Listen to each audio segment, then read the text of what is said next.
नमस्कार साथियों, जैसा वादा था कि आज हम सोमनाथ के बारे में, यानी भोलेनाथ का जो स्थापना है सोमनाथ में, वो गुजरात में है। गुजरात के पश्चिमी छोर पर यह मंदिर स्थित है और कब स्थापित हुआ इसकी काल गणना संभव नहीं है।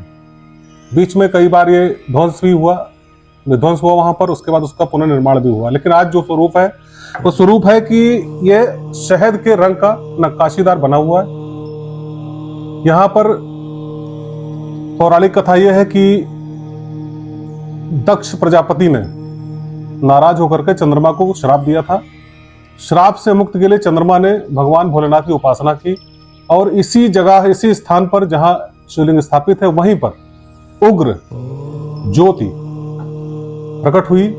शिव भगवान प्रकट हुए और चंद्रमा को उस श्राप से मुक्ति दिलाई।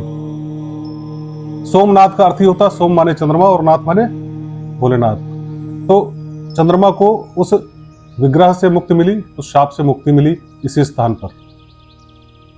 तो इस स्थान पर आराधना करने लोग आते हैं अपने कष्टों से, अपने जीवन में तमाम सारी बुराइयां हैं या तमाम सारे ऐसे दोष हैं या भाग्य काम नहीं कर रहा, इन चीजों से पार पाने के लिए यहाँ आराधना करने आते हैं। यहाँ आराधना करने का विशेष महत्व सावन में है ही। आप जान ही रहे हो कि सावन में पूजा आराधना का अलग ही शिव जी का महत्व है। जैसा कल हमने वीडियो में बताया था, हमने बताया कि दक्ष प्रजापति जो ब्रह्मा जी के पुत्र थे, उनके श्राप से मुक्त होने के लिए चंद्रमा ने इस स्थान पर, जहाँ सोमनाथ लिंग स्थापित है या भगवान प्रकट हुए थे, वहां पर तपस्या की थी, घनघोर तपस्या की थी। अब आप भी वहां जाकर के पूजा पाठ कर सकते हैं, लेकिन उसकी प्रक्रिया हम आपको बता देते हैं। इसकी तैयारी करके जाएंगे तो आपके लिए आसानी रहेगी।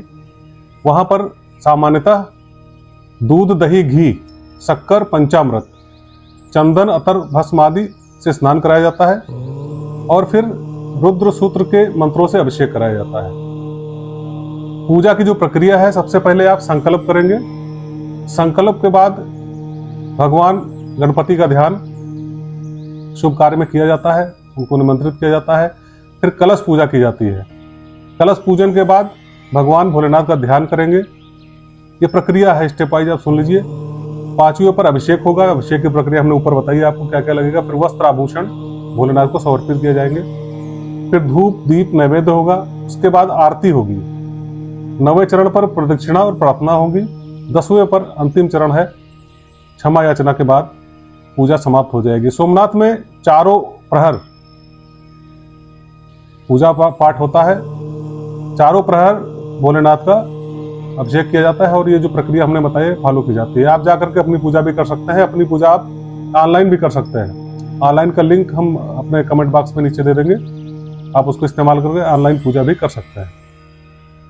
तो सावन में भगवान शिव की कृपा प्राप्त करने से चूक न करें।